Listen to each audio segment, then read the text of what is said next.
हमारे साथ में हैं doctor Deepak Kumar Sharma ji, deputy state head Rajasthan academic dominion शैक्षणिक प्रकोष्ठ के उपाध्यक्ष हैं और जानते हैं इनका शैक्षणिक पे काफ़ी काम भी रहा है और क्या इनका आगे का मिशन है, क्या इनकी योजना है, सर बताएं। देखिए सर, राजस्थान के अंदर शिक्षक चाहे वो सेकेंडरी का हो, हायर एजुकेशन का हो या लोअर का हो, कोई दिक्कत नहीं है। उन सबके साथ न्याय होना चाहिए, उनका सम्मान होना चाहिए और उनको साथ लेके एकजुट होकर कांग्रेस को आगे बढ़ाना है, यही हमारा मिशन है। यूनिवर्सिटी जो है, यूनिवर्सिटी में टीचिंग और नॉन टीचिंग की जो पोस्टें हैं वो अधिकतर खालियाँ हैं। उसके बाद में भी कई बार नेक की कमेटी आती है और उसको अप्रूव कर जाती है। कैसे, क्या सरकार को किस तरीके से कार्य करना चाहिए? टीचिंग और नॉन टीचिंग जो यूनिवर्सिटी खाली पड़ी हुई पोस्ट हैं वो भरनी चाहिए, क्या करना चाहिए? बिल्कुल, पहले यूनिवर्सिटीज़, हर यूनिवर्सिटी 7 स्टेट यूनिवर्सिटीज़ है, सभी में शैक्षणिक और गैर शैक्षणिक टीचिंग और नॉन टीचिंग की लगभग आधे से ज़्यादा सीटें खाली पड़ी हैं।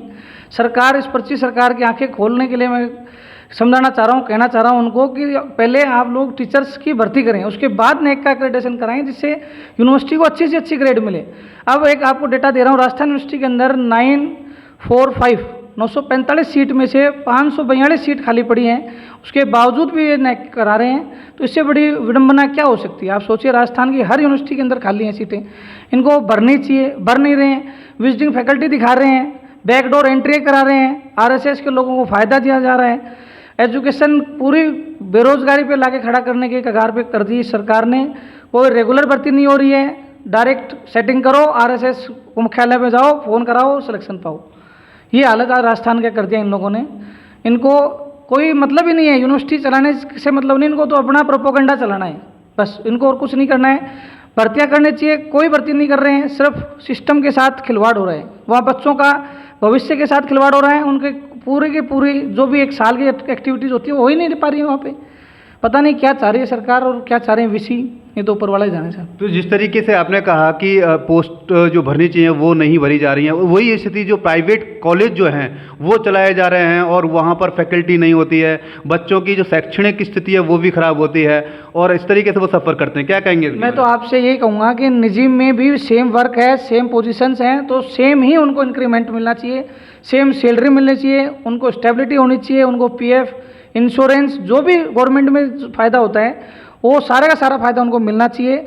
और मैं उनके लिए आवाज़ उठाऊंगा, जो भी निजी संघ हैं उन सबसे मेरी वार्ता हो रही है, बातें चल रही हैं और जल्दी उस पर कठोर कदम उठाया जाएगा। इस पर्ची सरकार को समझाना पड़ेगा कि तरीके से काम होगा, चाहे वो सरकारी हो चाहे गैर सरकारी हो, काम तरीके से होना चाहिए, सभी को समान वेतनमान मिलना चाहिए। जब आपको यूजीसी गाइडलाइन चाहिए समान, तो वेतन क्यों नहीं? आप मुझे बताओ, जो आदमी पूरे 8 घंटे सेवाएं दे रहा है कॉलेज में, तो उसको आप 12,000 15,000 रुपये में रख रहे हो और एक पूरे दिन ठाल मार रहा है, उसका कोई मतलब नहीं है, आप उसको 72,800 रुपये दे रहे हो। ये कैसे वो चलेगा? आप बताओ। समान है ना, पोजीशन तो सेम है, पोजीशन कोई दिक्कत थोड़ी। वो भी असिस्टेंट प्रोफेसर कहलाता है, वो भी असिस्टेंट प्रोफेसर कहलाता है, लेकिन अंतर कितना कर दिया आप लोगों ने, देखो आप। और ये खाई बढ़ती हुई जा रही है। आगे चल के आप देखोगे कि सरकारी वाले तो बहुत आगे चले जाएंगे एजुकेशन पेमेंट वाले सेक्शन में, और प्राइवेट वाले बेचारे परेशानी रहेंगे, उनको कोई वो नहीं दिख रहा मेरे को इनका कोई। नई सरकार और नई शिक्षा आयुक्तालय भी कुछ कर रहा है, वो भी आंख मूंद के बैठा है। यदि आप जाते हो कोई आरटीआई लगाने या कुछ बताने तो बोलते हैं हाँ ऐसा हो रहा है, खुद कुछ भी अपना संज्ञान, स्वतः संज्ञान उनका बंद कर रखा है पर्ची सरकार ने कि आप बैठे रहो, आपको जो तनख्वाह मिल रही है गवर्नमेंट की तरफ से, आपको कुछ नहीं करना है, हम जो बोले वही करना है, आपको और कुछ नहीं करना है। ये चल रहा है। गहलोत सरकार ने एक विद्या संबल योजना उच्च शिक्षा में लागू की थी और वो उस समय पर भर्ती नहीं कर पाए, इसलिए उन्होंने ऐसी व्यवस्थाएं की थी। परंतु आज जो उच्च शैक्षणिक प्राप्त जो व्यक्ति हैं, जो टीचर्स हैं, वो आज बेरोजगार घूम रहे हैं और उनको 2-3 महीने ही रखा जाता है, क्योंकि अभी सेमेस्टर प्रणाली जो नई एजुकेशन पॉलिसी जो आई है उसमें सेमेस्टर प्रणाली स्टार्ट कर दी है, तो उसके आधार पर उनको 2-3 महीने का ही उनको काम मिल पाता है। क्या कहेंगे? नहीं, मैं कहना चाह रहा हूँ कि जब गहलोत साहब ने 300 कॉलेजेस नहीं खोली थी तो उनके पास टाइम नहीं था, सफिशिएंट टाइम होता तो वो भर्ती करा के जाते। मेरी उनसे एक बार बात भी हुई थी बीच में, उन्होंने ये कहा था कि भाई टाइम नहीं था मेरे पास, मैंने तो ये एक दूरदर्शी सोच करके एक दूरदर्शी योजना लाए थे कि भाई इससे आदमी एक बार थोड़ा बहुत तो स्टेबिलिटी हो। और उस टाइम में मेरे को ध्यान है, जहाँ तक 2024 से पहले तक जो इम्प्लीमेंटेशन नहीं हुआ था 2020 न्यू एनईपी का, उससे पहले 11 महीने तक रखते थे। अब प्रिंसिपल सेटिंग करता है, 6 महीने के लिए रखता है, 5 महीने बाद में उसको भेज देता है, 3-3.5 महीने का वेतनमान चढ़ता है, 1.5 महीने का खुद खा जाता है। तो ऐसे कैसे काम चलेगा आप बताओ? एक बेरोजगारी दर बढ़ रही है, तो आप बेरोजगारी मिटा थोड़े रहे हो, आप तो बेरोजगारी बढ़ा रहे हो। आपको शर्म आनी चाहिए, इतनी बड़ी योजना है उसको आप एक अच्छे स्तर पे लाइए। आप परमानेंट नहीं कर सकते हो, पहले तो आपको परमानेंट फैकल्टी निकालनी चाहिए। मैं तो आपको अभी भी कहना चाह रहा हूँ कि 7 स्टेट यूनिवर्सिटीज़ में खाली पड़ी, उनको भरो जल्दी से जल्दी। प्लस जो विद्या संबल में है उन लोगों को संविदा के अंदर लेके उनको परमानेंट करो, जिससे कम से कम बच्चों का भविष्य के साथ खिलवाड़ तो नहीं हो, उनका सिलेबस टाइम पे हो, प्रैक्टिकल टाइम पे हो, उनका जो रूटीन जो भी है एकेडमिक कल्चर है वो लगातार चलता रहे। लेकिन करना कौन सा रहा है, करना नहीं चाहते। ये तो सिर्फ प्रोपोगेंडा चला रहे हैं, आरएसएस का यहाँ पे माहौल बना रहे हैं और कुछ भी नहीं है। आप इनसे बात करो भर्तियों की, तो भर्ती कोई नहीं है, आगे से आएगी साहब, पर्ची आएगी तभी हो गया।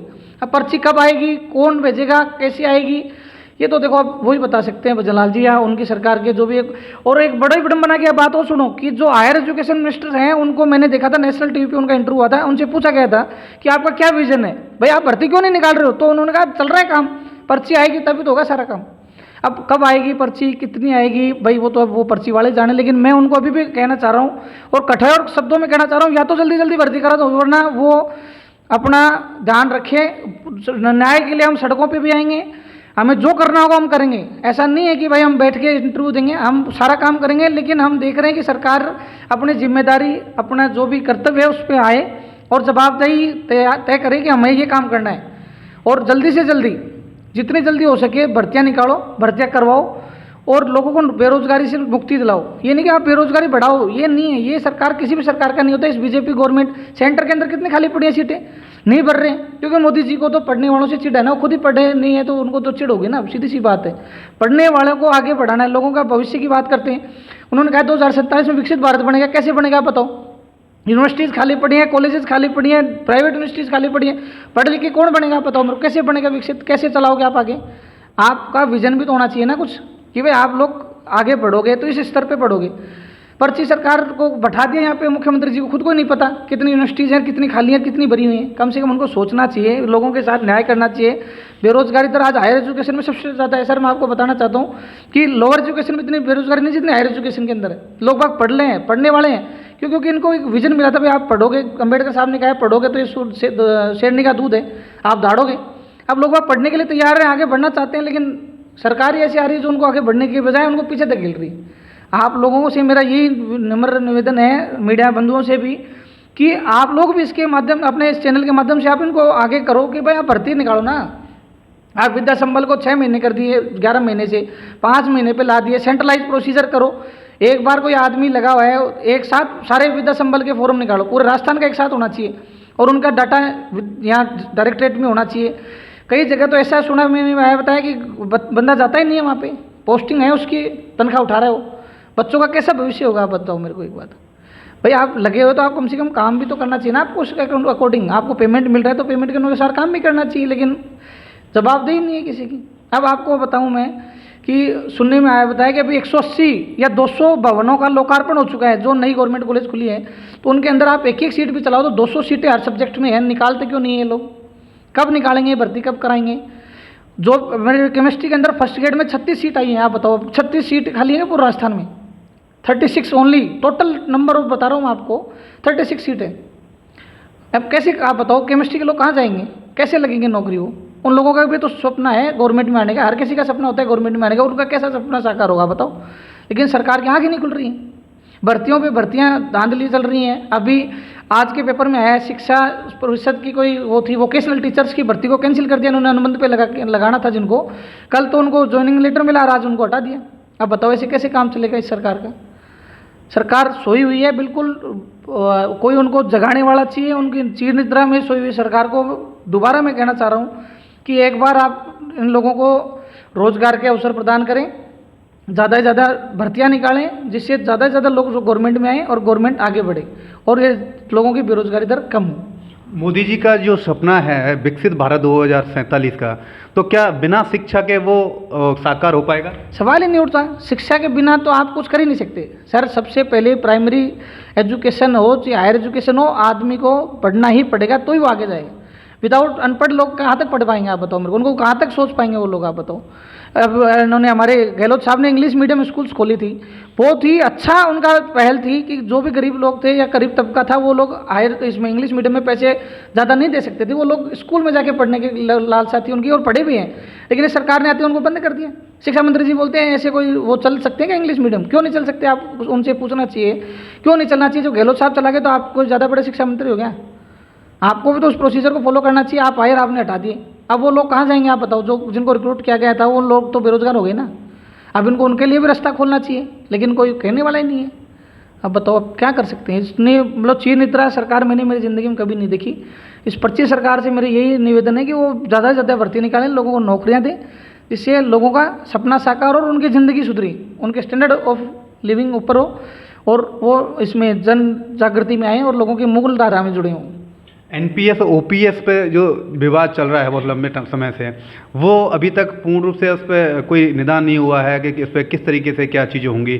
सरकारें आती हैं और जाती हैं, परंतु कर्मचारियों को जो नुकसान हो रहा है या होगा वो बहुत ही ठीक नहीं है। क्या कहेंगे इस पर? नहीं, 2004 के बाद जो भी लगे हैं शिक्षक हो या किसी भी ऑर्गेनाइजेशन में हो, उन लोगों के लिए गहलोत साहब ने कहा था कि वो सब के सब ओपीएस में आएंगे, ओल्ड पेंशन स्कीम में आएंगे। बट भजन लाल जी की सरकार आते ही, मोदी जी की सरकार आते ही इधर इन्होंने उन सब लोगों को एनपीएस में डाल दिया। अब उसके अनुसार अब जो सरकारी नौकरी कर रहे हैं उन लोगों को बहुत ज़्यादा नुकसान है उस चीज़ से। जो उन लोगों की ग्रेजुएटी थी, जो भी चीज़ थी, पीएफ था, इंश्योरेंस था, वो उनमें बहुत सारे नुकसान होगा। वो लोग उस दौड़ के बहुत ज़्यादा पीछे हो जाएंगे। मैं तो अभी भी सरकार से ये निवेदन करूँगा कि उन सब को वापस से ओपीएस में काउंट किया जाए, उनको ओल्ड पेंशन स्कीम में लिया जाए, तो उन लोगों को जो फ़ायदा है वो उनको टाइम टू टाइम मिल सके और वो आगे अपना जो भी कंटिन्यूटी वाला काम है वो करते रहें। अब उनसे आपको पता है रोष बढ़ता है, सरकारी कर्मचारियों के अंदर रोष है, वो तरीका अच्छे से नहीं कर पा रहे हैं, वो उनके खिलाफ प्रोटेस्ट करेंगे या उनके खिलाफ आएंगे तो उससे सरकार की किरकिरी है। मैं तो यही कहना चाहूँगा कि उनको ओपीएस में ही काउंट किया जाए, नहीं कि एनपीएस में। जिस तरीके से दीपक शर्मा जी ने कहा कि ओपीएस में ही उनको काउंट किया जाए, ना कि एनपीएस में, और उन्होंने कई बातों पे उन्होंने बहुत अच्छी बात कही कि जो पद जो खाली पड़े हुए हैं यूनिवर्सिटीज़ में या स्कूलों में, उन सभी को भरना चाहिए, तभी विकसित भारत का सपना मोदी जी का पूरा हो पाएगा। धन्यवाद।